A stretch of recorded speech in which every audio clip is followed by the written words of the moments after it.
Hey guys, welcome to my video about my study abroad in the UK. Here I am boarding the airplane. It was a lot of firsts this day, like my first time on a red eye, first time flying out of the country, first time flying alone, first time meeting some of the people on my trip. It was a little scary, but it was also super exciting. As always, I had to film a time lapse of our takeoff, which I didn't realise would take us forever to drive to the runway, so don't mind this long time lapse. But anyways, it was super pretty because we were taking off around sunset, so the sky was just really pretty. Here we go. A little plane selfie moment. After we landed, it was quick moving to our train into London since we landed in Gatwick. This is when I learned that Dawn, our UF professor, walks very fast.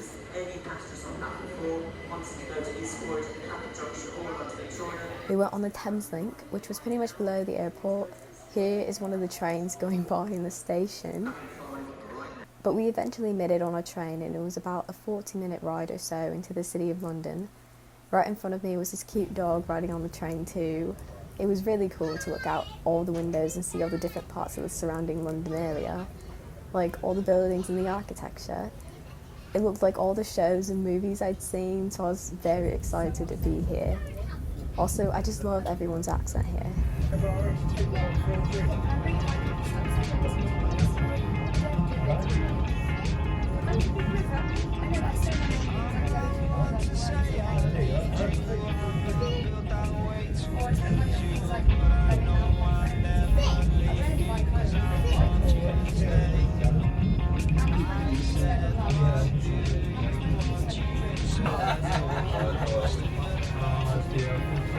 So we finally made it to our stop at Piccadilly Circus, where instead of taking the tube to our hotel, we decided to walk to the nearest bus stop and ride it there instead. It was our first look at the driving on the opposite side of the roads, but just look at the train station. Oh, here's our first look at the famous double-decker bus. This was moments before I accidentally fell on one. We arrived at our hotel, but our rooms weren't ready yet, so we decided to stop at this coffee shop where I had a avocado chicken bagel sandwich, and then we went to this pub to grab some food. I don't know why they had so many clowns there. Yay! Room's finally ready, finally going up. Let's go. Thank you. But yeah, I was so excited my room was finally ready because my room ended up taking an extra hour and I was alone in the lobby. Anyways, room tour. One bed, 2 bed, 3 bed, TV. Here's the view, windows open. Okay, is that guy looking at me? I don't know. There you go. Yeah, that's how I get it. What's this do? Oh, this is the bathroom lot. Woo! Yep, cool. So here we are on the tube station, on our way to our first group dinner after meeting our other 2 professors and the rest of the students on the trip. Also, it turns out you aren't supposed to take these stairs down to the tube, but here we are on our way to the pub. We had our dinner at the Lamb and Flag. It's this super old building built in like the 1600s or so that became a pub in the 1700s. Also, look how small this toilet is. It was also like hanging off the side of the building. It was so scary. Mr. Beast! And here we are the next day, waiting again for the tube. We ended up walking back to the hotel that night since we didn't end up eating dinner until late and we were tired from long travel days. Anyways, we're waiting for the tube to head over to the Natural History Museum, where we're going to spend the first half of the day and start doing some learning.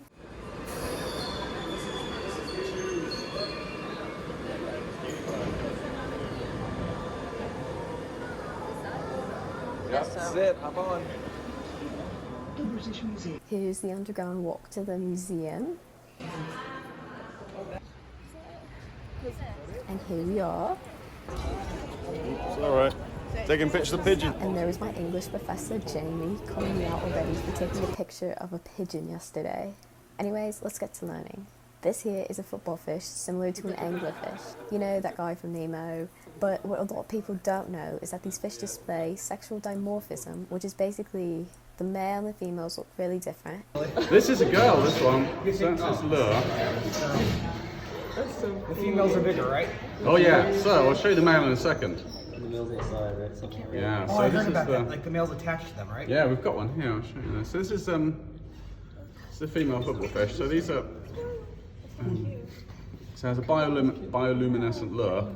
This here is a female football fish since it's huge, and the male on the other hand is super tiny in comparison. This is one of the species I already had prior knowledge about, especially with their weird breeding in that since they're so hard to come by in the ocean. Whenever the male finds the female, they'll just latch onto her like a parasite, and she can have multiple on her at once. It's kind of crazy. And here are some more big fishes, including some sharks. So these are apparently absolutely disgusting. This right here that he's lifting up is a Greenland shark, which is one of the longest living animals in the world. They can live over 400 years. And this massive creature here is a giant squid. It's like never ending.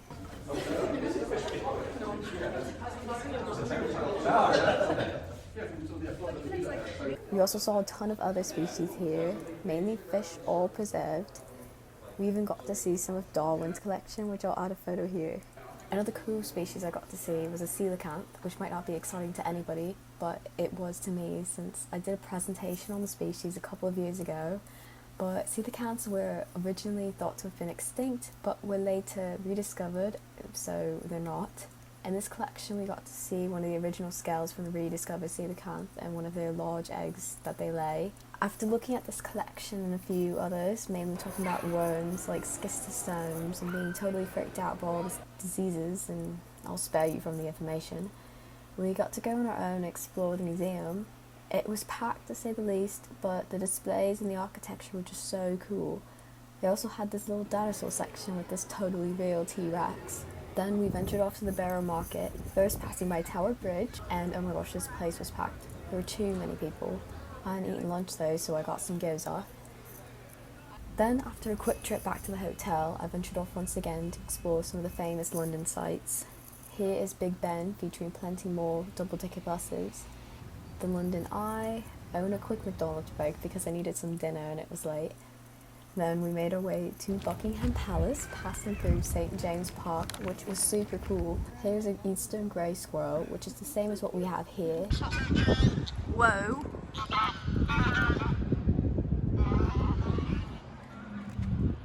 And a grey loud goose.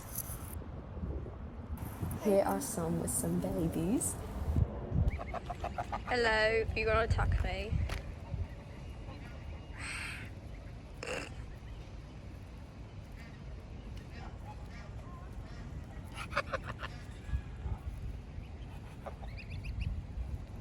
And a Canada goose family. But here she is, Buckingham Palace. Sadly, the Queen was not there.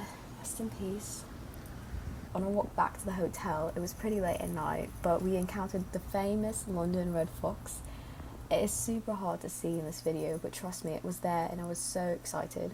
It's the next morning. Here I am getting that hotel brekkie, and fast forward to the train where I had my first mental breakdown of the trip. I got lost in the hotel and then lost again trying to get to this train station in the streets of London, and we'll just say it was a rough morning, so I spent the 2-hour train ride catching up on sleep since I was also so jet lagged. And here's another toilet selfie, train edition. This made me so dizzy, by the way. But the train ride wasn't too bad. I saw some deer and birds, and while I was sleeping, we passed some more foxes. But I forgot, we're on our way to Dorchester, which is in Dorset, in the southern part of England. Here is one of the cute buildings here, but we explored, grabbed a pasty for lunch, and walked around the town's museum. Then we picked up the vans, and we drove to one of my favourite towns of the trip, Weymouth, England. Just look at this long beach. It's almost like I'm on holiday right now.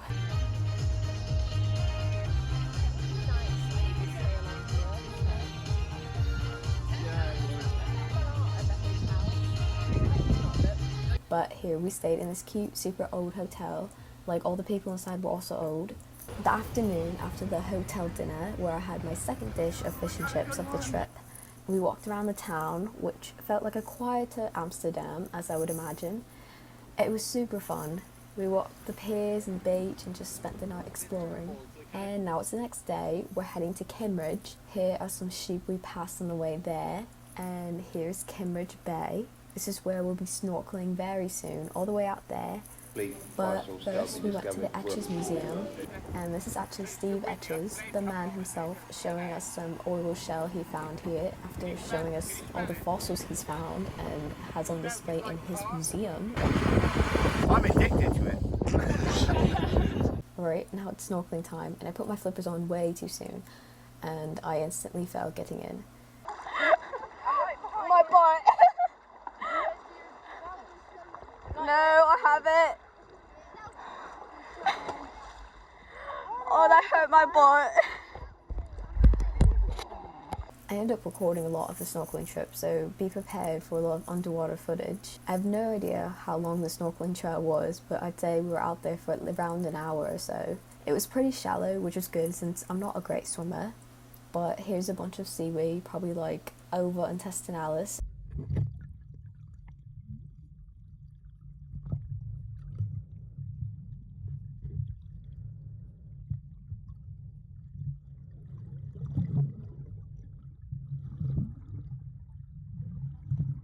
And here's a limpet. Charlotte, so ask her or ask all of us, but she probably knows the fishes probably better than any of us. Yeah, if you see a virus, you can ask me. Yeah, so it kind of looks like a little pasty, a little bit, sort of.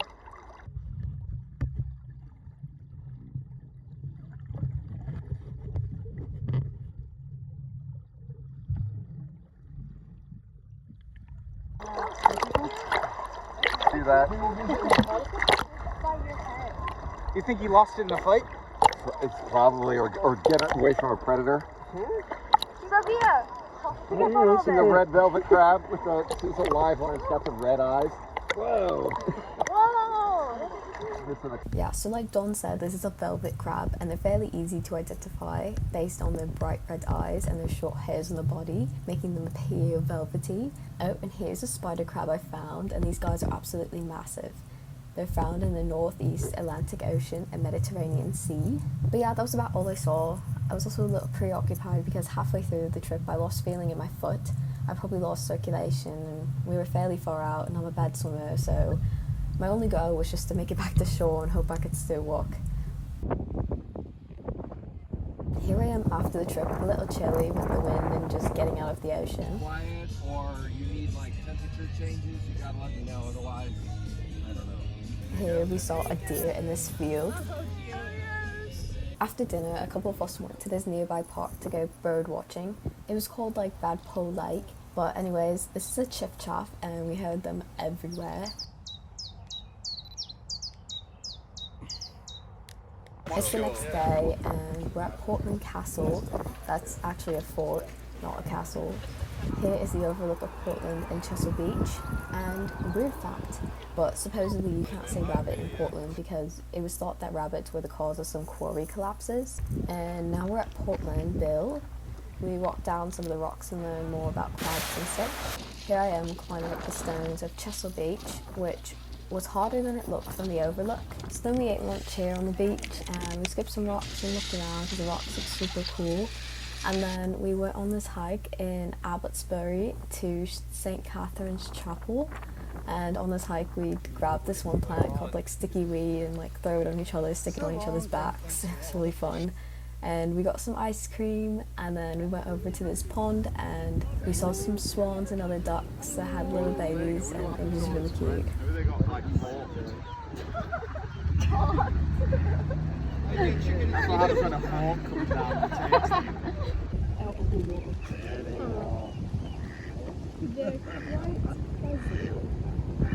It's okay, you've got nothing on your... You haven't, I promise.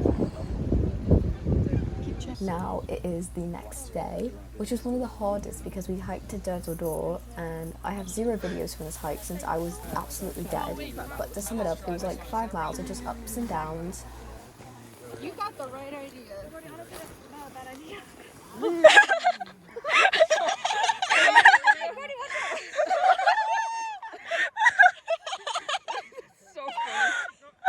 At one point we stopped following the trail and followed some sheep paths instead, and I was grasping onto the blades of grass. And when I looked afterwards, my elevation change was like 1,000 feet. We did walk around the beach down there, but I didn't snorkel. But that night we did do some pub hopping, playing pool and skittles, and his little sea shanty at the first pub of the night. In the alley, another big ship, I went to Weymouth and bully down from board. If I ever get back on very little Sally, way, bully in the alley. I have no videos, but we were out till midnight just hanging out at Wetherspoons. And today's the day we travelled to Wales, but first we went to Seafast and learned about this awful disease this guy got by cutting his hand on a mussel and then dying the next day. Also, it turns out here in Weymouth was the first place that in the UK to get the bubonic plague. Anyways, we took a detour to see this, I guess.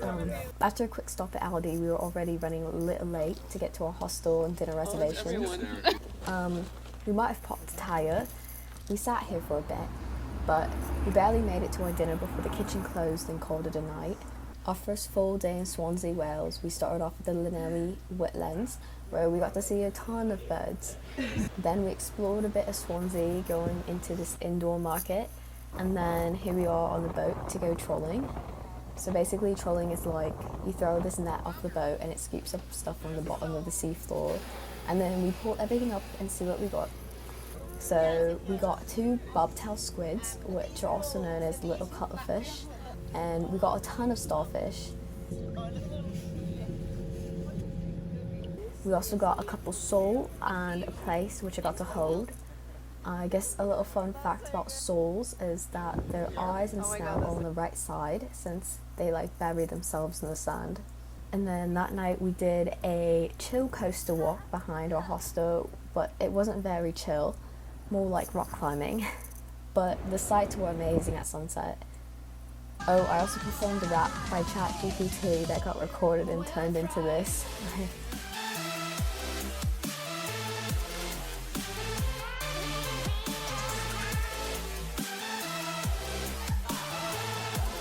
I felt so bad for everybody in the kitchen cooking because I just know I was so obnoxious and loud.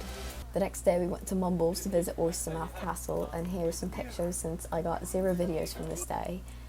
And that night at dinner we had a Harpist perform, and it was actually really enjoyable.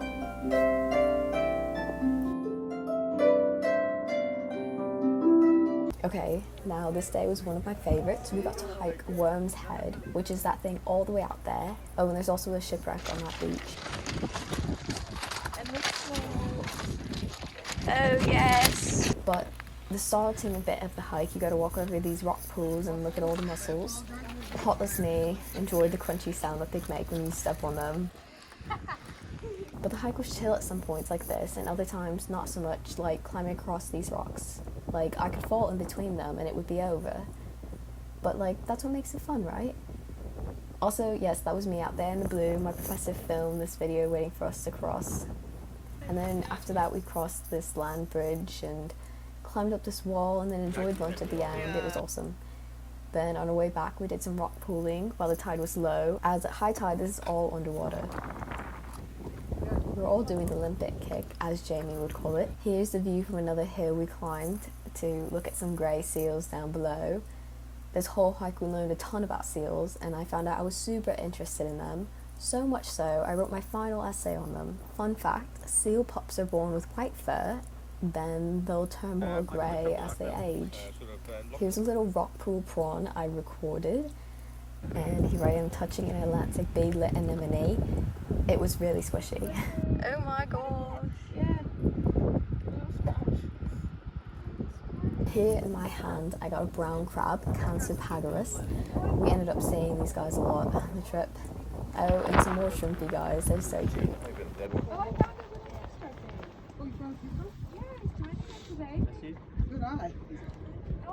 And now Professor Don is feeding one of the anemones a mussel that he cracked open.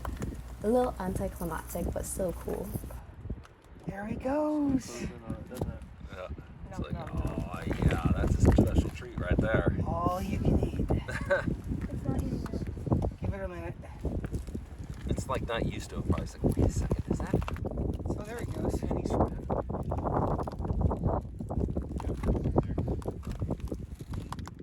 Back on the mainland, we were greeted with a bunch of wild horses and the babies.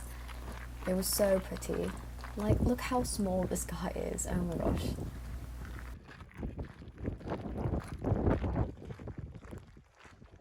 We then travelled to our next hostel in Broadhaven and watched the sunset on the beach following dinner. Oh yeah, and all the roads here, like these skinny hedgerows, and I don't know how we don't hit the other vehicles. Like, I have zero idea. I think I hold my breath every single time. To start off my other favourite day, here's a nest of barn swallows. They were just chilling in a little information building by the boat dock that takes you to Skomer Island, which here we on said boat to Skomer Island, and these seagulls are like this guy's pet.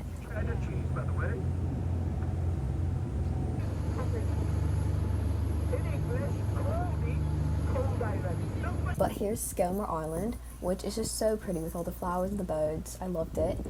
They only allow about 120 people on the island each day, and there are about 41,000 puffins and 350,000 mating pairs of shearwater on Skomer Island. There's also a number of other birds here like gannets, razorbills, kittiwakes, and we even got to see a peregrine falcon. Needless to say, I got a lot of lifers this day. What's interesting about all these seabirds is that they're only here on Skomer and, well, on land during the breeding season, otherwise they're out at sea. Like, the make shearwater fly to Argentina after the breeding season. These birds choose these islands out here because of the lack of predators that include snakes and rats.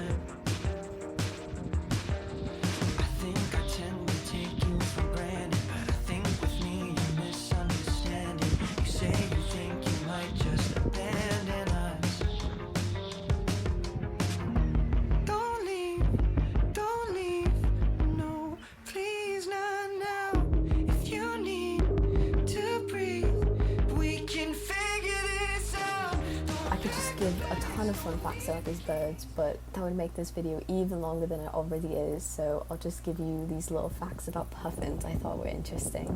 For one, you may already know, but puffins will mate for life. Two, you know how they hold all these sand eels in their mouths? Well, they have these barbed tongues that help them do this.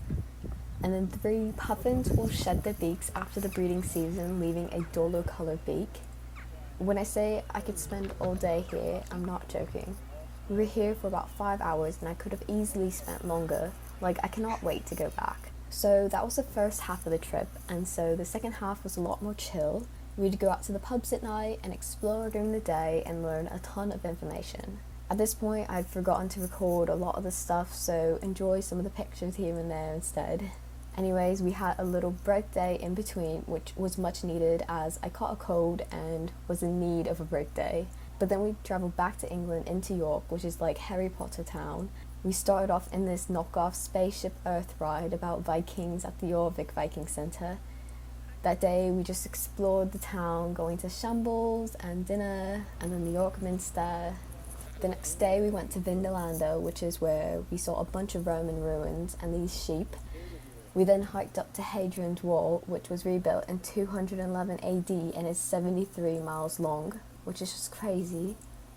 The next day we went to Lindisfarne, which means Holy Island, and we visited the Priory. We mainly just chilled in this field, visited a church, and watched some seals from a hill. We then went to Bamburgh's castle, which I guess has been in some movies and TV shows I'd never heard of. It was just basically a castle. I enjoyed the weapons room, and that was really it. I learned I'm not much of a castle person. The following day was in Saltburn by the Sea, where we had our big crab bonanza. There were 3 teams competing, and we were trying to get the most points. Different crab species were worth different amounts of points. My team kind of misunderstood the assignment, and we collected as many crabs as we could. Needless to say, we won with our rules, finding 343 crabs. We were grabbing crabs left and right, and they would pinch us, and that was just part of the game. ultimately it was an adventure to say the least. Then that brings us to basically the last day of our educational trip. In the morning we took our exam in the Wetherspoons pub below our hotel. We explored a little bit around Whitby, then made our way over to Ravenscar where we hiked down to the beach. We were greeted by some big slugs and baby seals. I got a little too close to one and it barked at me, literally barked. But while the seals were cool, we were here for the fossils. I collected a ton of ammonite fossils here. It was so fun and I would love to do it again. There were also like squid fossils and there was so much. It was so cool. The hike back up to the van was not as cool as it was raining and my pockets were full to the point my pants were low-key falling. Anyways, the next couple of days I didn't record. We were finally done with the course following our last paper discussion and our journals were turned in as we made our way back to London. The next couple of days we spent exploring London, like the Lego store, the zoo, and having our final group dinners with everyone before heading our separate ways. And, well, that's it. That was my study abroad trip to the UK. Needless to say, this was one of the best things, if not the best thing I've experienced in my life. I got to see and learn so much, and I brought back so many stories, and it was truly a once-in-a-lifetime trip.